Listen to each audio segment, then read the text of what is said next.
I never thought it would come to this. Sitting at the dining table, I felt his eyes on me again. Ethan. He always had this way of looking at me, like he could see through me, peel back the layers of my carefully crafted life. But tonight, it was different. His gaze wasn't loving or even angry. It was something else, calculated. Does he know? I asked myself, trying not to meet his eyes as I passed him the salt. Or am I just paranoid? It's funny how guilt works. The smallest shift in tone or expression can send your heart racing. Ethan seemed calm enough. Too calm. He asked about my day, made a comment about how tired I looked. It seemed innocent, but I swear there was something hidden in his words, a subtle jab that only I could hear. What would you have done if you were me? Would you have blurted out the truth, hoping for forgiveness? Or would you have kept quiet, clinging to the fragile normalcy of your life? The truth is, I loved Ethan. I did. But I also couldn't deny the pull I felt toward Laya. She was like a flame, bright and beautiful, and I couldn't stop myself from getting burned. It started innocently enough, or at least that's what I told myself. Laya and I would talk for hours about everything and nothing, sharing secrets I never dared tell Ethan.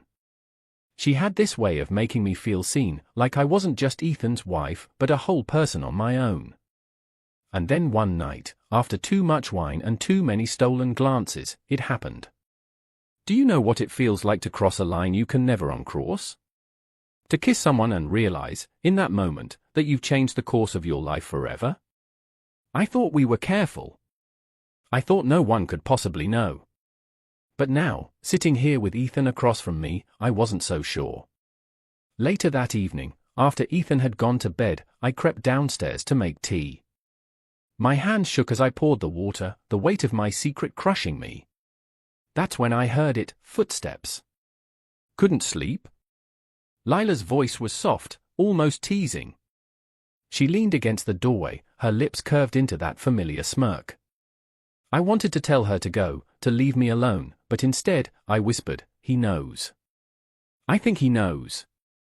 Her smile faltered for a second before she stepped closer. He doesn't know anything, Soph. You're overthinking it. But was I? Ethan's eyes, his questions, the way he lingered just a second too long whenever Laya and I were in the same room, it all felt like a trap closing in.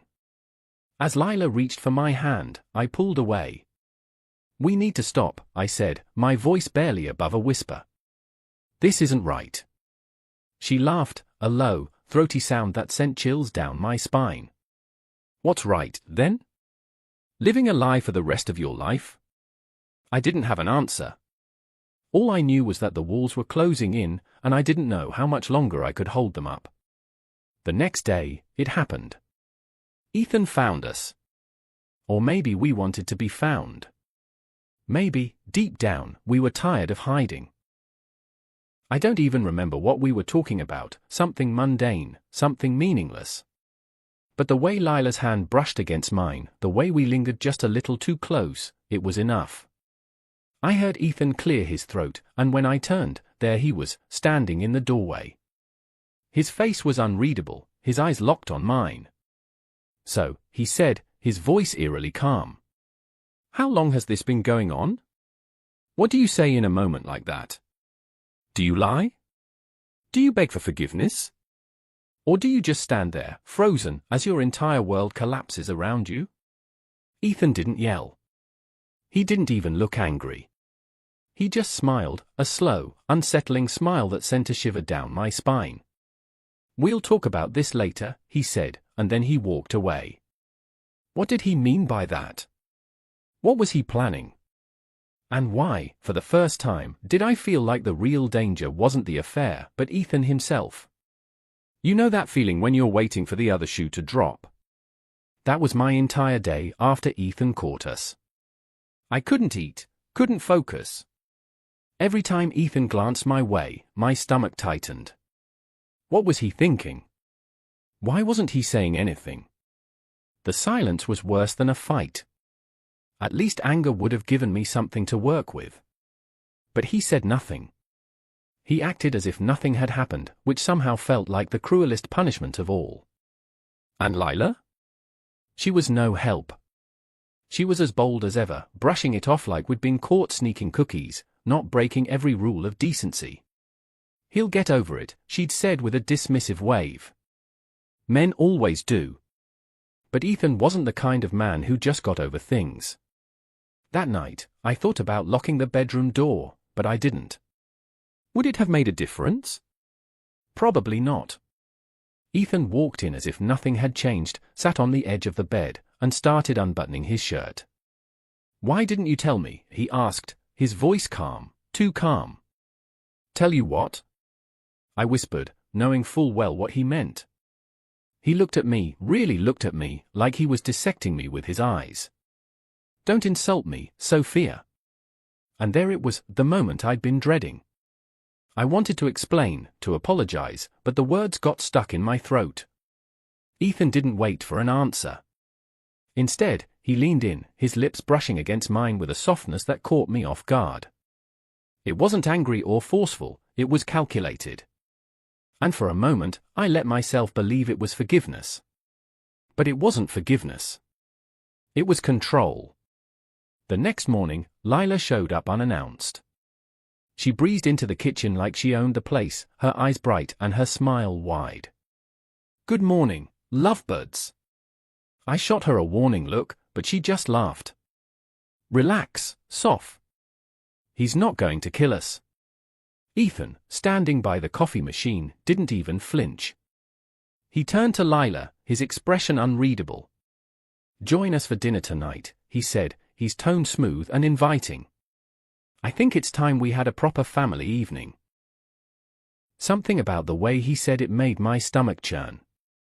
Dinner that night was unbearable. Ethan was the perfect host, charming and attentive, but there was an edge to his politeness, a subtle menace in the way he poured Lila's wine or asked me to pass the bread. And then, as the meal was winding down, he dropped the bomb. "So," he said, setting his glass down with a deliberate slowness, "I've been thinking about us. The three of us." I froze. Lila, for once, looked unsure of herself. "What do you mean?" I asked, my voice barely above a whisper. Ethan smiled, a slow, unsettling smile that I was beginning to hate. "I mean, why fight it? Clearly, there's something here. Something we all want." His words hung in the air, heavy and suffocating. "What are you saying?" Lila asked, her voice uncharacteristically small. "I'm saying," Ethan said, leaning back in his chair, "maybe it's time we stopped pretending." That night, everything changed. Ethan's suggestion, his proposition, blurred the lines even further. And in my confusion, my fear, I let myself be swept into his game. Do you think I wanted it? To give in? Or was it just easier than fighting back? As I lay in bed that night, Ethan's arm draped over me like a chain, I stared at the ceiling and wondered, was this still my life? Or had I lost it completely? You'd think I would have drawn a line by now, wouldn't you? That I'd have stood up, screamed, demanded my life back. But it wasn't that simple. When you're in the middle of it, when every decision feels like a trap, it's easier to let things happen than to fight them. Ethan's suggestion had left me reeling. A part of me wanted to believe he was bluffing, testing us, maybe even trying to punish me. But another part, the part that knew him better than anyone, suspected he meant every word. That night, I couldn't sleep. Ethan lay beside me, his breathing steady, while my mind raced. What was his endgame? Did he want revenge, or was this some twisted attempt to keep us together? And then there was Lila. She seemed oddly unfazed. The next morning, she was lounging on the couch, scrolling through her phone like nothing had happened. "Are you okay with this?" I blurted out, unable to keep the question in any longer. "With what?" she asked, not looking up. "You know what. Ethan's plan." Lila shrugged, finally glancing at me. "Why not? It's not like we're living some fairy tale, Sophia. Maybe it's better to stop pretending." Her nonchalance infuriated me. This isn't normal, Lila. This isn't healthy, she interrupted, smirking. Don't kid yourself, soft healthy went out the window the minute you kissed me. I opened my mouth to argue, but she was right, wasn't she? I was no saint in this mess. That evening, Ethan decided we should all have drinks together. I wanted to say no, to lock myself in the bedroom and refuse, but I didn't. Instead, I sat there with them, the tension thick enough to choke me. Ethan was charming, of course, pouring wine and cracking jokes as if we were just a happy trio. But every so often, his eyes would linger on me, or on Lila, and I felt like a fly caught in a web. Do you remember our trip to Paris? He asked suddenly, turning to me. I nodded, unsure where this was going. You loved the view from the Eiffel Tower, he said, smiling. You said it made you feel free. There was something in his tone, something mocking. Did he mean to remind me of what I'd lost? Of the freedom I'd thrown away? Do you still feel free, Sophia? He asked, his voice low and pointed. What was I supposed to say? That I felt like a prisoner in my own life? That every choice I made seemed to dig me deeper into this pit? Later that night, after Lila had gone to bed, Ethan cornered me in the kitchen. What's wrong, Sophia? He asked, his voice soft but relentless. You seem tense. I couldn't take it anymore.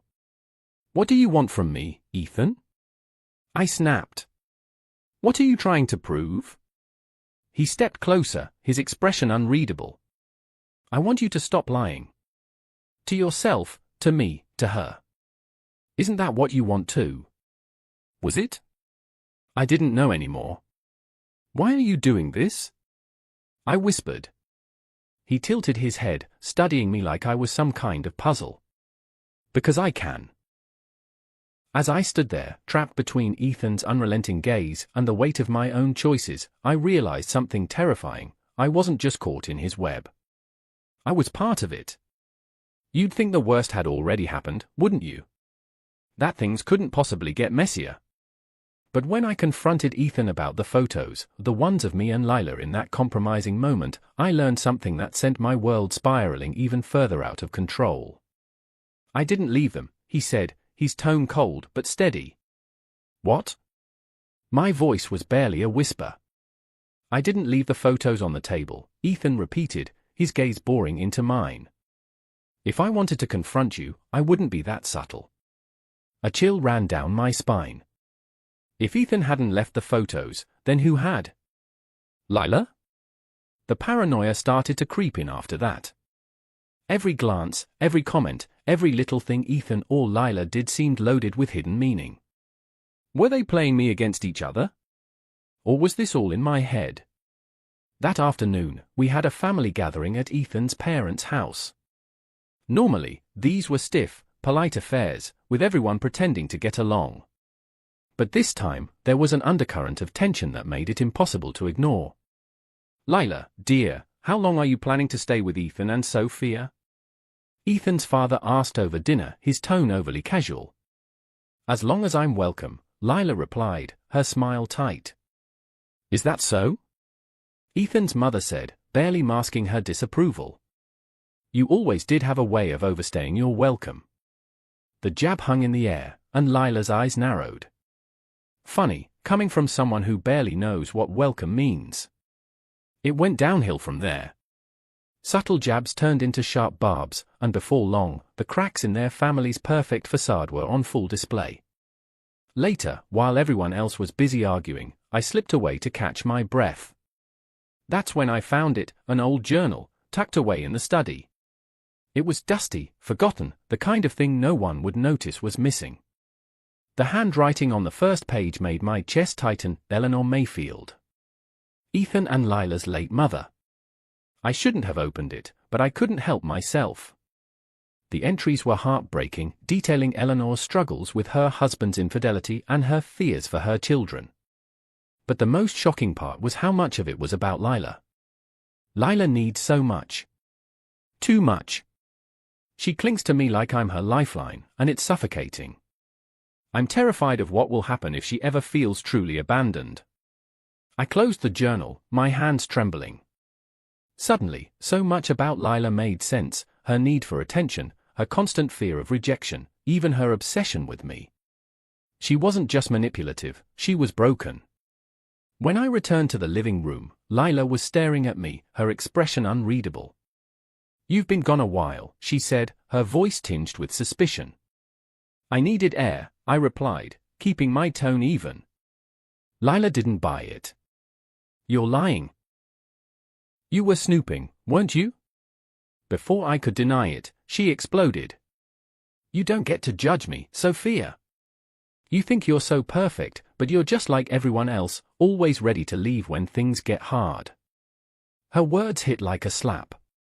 "That's not true, Lila." "Isn't it?" she shot back, her voice cracking. "You don't care about me. You never did. You just wanted the attention, the thrill. And now that it's messy, you're ready to run." I opened my mouth to respond, but Ethan walked in, cutting the tension with his presence. "What's going on?" he asked, looking between us. "Tell her," Lila spat, tears streaming down her face. "Tell her why you're really doing this." Ethan's jaw tightened. "Lila, don't." "Don't what?" she screamed. "Don't tell her how you've been manipulating us. Don't tell her this is all just a way to control us because you can't control anything else in your life." Ethan turned to me, his expression a mix of guilt and defiance. "I did what I had to do, Sophia. You both would have torn this family apart otherwise." I stared at him, my heart pounding. "And you think this is better?" As I looked at the two of them, Lila, broken and unstable, and Ethan, cold and calculating, I realized I couldn't keep quiet anymore. "We're going to talk about this," I said, my voice shaking but firm. "All of us. Right now." My heart raced as I led them to the living room, the weight of my decision pressing down on me. Whatever happened next, there was no turning back. When I stepped into the room, my heart was pounding so loudly I thought it might drown out everything else. Ethan and Lila sat on opposite ends of the couch, their faces a study in contrast. Ethan's was stony and unreadable, while Lila's showed traces of the emotional storm she'd barely weathered. "Let's end this," I said, closing the door behind me.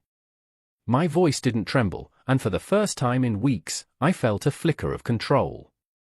They looked at me, waiting. Neither of them spoke. "You've both been playing games with me," I began, my gaze flicking between them. "But it's time to lay everything bare. No more lies, no more manipulation. I need to know why." Ethan leaned back, folding his arms. "Why what?" "Why you felt the need to do this," I said, my voice sharpening. "Why you've turned this into some twisted power struggle." Ethan's mask cracked, just for a second. "Because I had no choice," he admitted.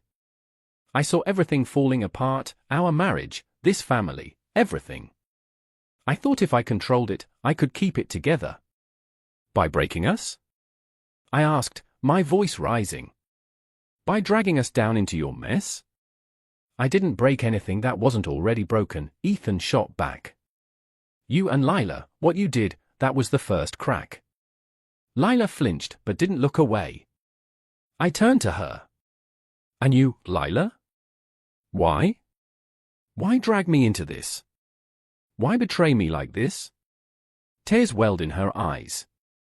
"I didn't mean to hurt you, Sophia. I didn't want to feel alone anymore.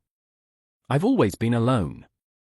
Her voice cracked, and the floodgates opened. "Ethan has always had control.